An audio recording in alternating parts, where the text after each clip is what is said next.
नमस्कार, मैं सौरभ शुक्ला और आप देख रहे हैं न्यूज़ 18। पश्चिम एशिया में तनाव पहले ही चरम पर है। एक तरफ ईरान और उसके विरोधियों के बीच टकराव का खतरा है, दूसरी तरफ सऊदी अरब, पाकिस्तान और तुर्की का नया रक्षा समीकरण।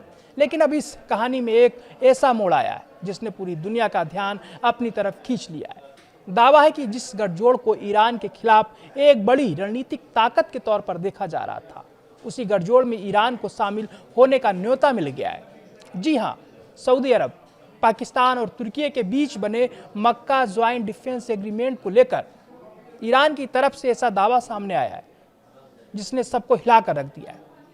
ईरानी संसद की आधिकारिक समाचार एजेंसी खाने मिल्लत के प्रमुख मेहदी रहोमी ने दावा किया है कि तेहरान को इस गठजोड़ में शामिल होने का प्रस्ताव मिला है और इस पर विचार किया जा रहा है। अब जरा इस दावे की गंभीरता समझिए। अगर ये खबर सच है तो पश्चिम एशिया की दशकों पुरानी दुश्मनियों, दोस्तियों और रणनीतिक समीकरणों पर एक बड़ा सवाल खड़ा होता है, क्योंकि जिस ईरान को लंबे समय से इस क्षेत्र में अलग थलग करने की रणनीति का सामना करना पड़ा, आज उसी ईरान के दरवाजे पर किसी रक्षा गठजोड़ में शामिल होने का प्रस्ताव पहुंचने की बात कही जा रही है। लेकिन ठहरिए, कहानी में सबसे जरूरी बात अभी बाकी है। इस दावे की अभी स्वतंत्र आधिकारिक पुष्टि नहीं हुई है। ना ईरान के विदेश मंत्रालय ने इसकी पुष्टि की है, ना ईरान के शीर्ष नेतृत्व की तरफ से कोई सार्वजनिक बयान सामने आया, और ना ही सऊदी अरब, पाकिस्तान या तुर्की ने इस कथित न्योते की पुष्टि की है। यानी खबर बड़ी है, दावा बड़ा है, लेकिन इसकी सच्चाई पर अभी मुहर लगना बाकी है। फिर भी सवाल उठना लाजमी है, अगर ईरान को वाकई न्योता दिया गया है तो आखिर क्यों? क्या पश्चिम एशिया में दुश्मनी की जगह नई रणनीतिक दोस्ती आकार ले रही है? क्या बदलती परिस्थितियों में सऊदी अरब, पाकिस्तान और तुर्की को अपनी रणनीति पर दोबारा सोचने के लिए मजबूर कर दिया है? या फिर ईरान को साथ लाने की कोशिश के पीछे कोई बहुत बड़ा रणनीतिक खेल है? सोशल मीडिया पर भी यही सवाल गूंज रहा है। लोग पूछ रहे हैं, अगर ये गठजोड़ किसी खतरे से बचाव के लिए बनाया गया है तो फिर उसी संभावित खतरे को इसमें शामिल करने की जरूरत क्यों पड़ रही है? कुछ लोग तो यहाँ तक पूछ रहे हैं, अगर कल अमेरिका और ईरान के बीच टकराव होता है तो क्या इस गठजोड़ में शामिल देश ईरान के साथ खड़े होंगे? यानी एक कथित न्योते से सवालों का ऐसा तूफान खड़ा हो गया है जिसका जवाब आने वाले दिनों में पश्चिम एशिया की राजनीति को नई दिशा दे सकता है। अब बात करते हैं उस गठजोड़ की जिसे कई जगह इस्लामिक नाटो कहा जा रहा है।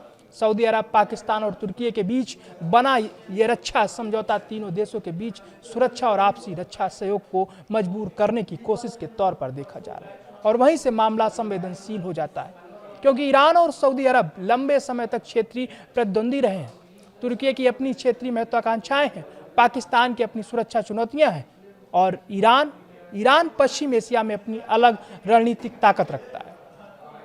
ऐसे में अगर ये चारों देश किसी साझा सुरक्षा ढांचे में आते हैं तो ये सिर्फ एक सैन्य समझौता नहीं होगा, ये पूरे पश्चिम एशिया की रणनीतिक तस्वीर बदलने वाला घटनाक्रम हो सकता है। लेकिन कहानी यहीं खत्म नहीं होती है। अब इस कथित इस्लामिक नाटो की तरफ बांग्लादेश की नजर भी बताई जा रही है। बांग्लादेश के 2 मंत्रियों ने कहा है कि उनका देश सऊदी अरब, पाकिस्तान और तुर्की से जुड़े आर्थिक या रक्षा ढांचे से शामिल होने की संभावनाओं को लेकर सकारात्मक रुख रखता है।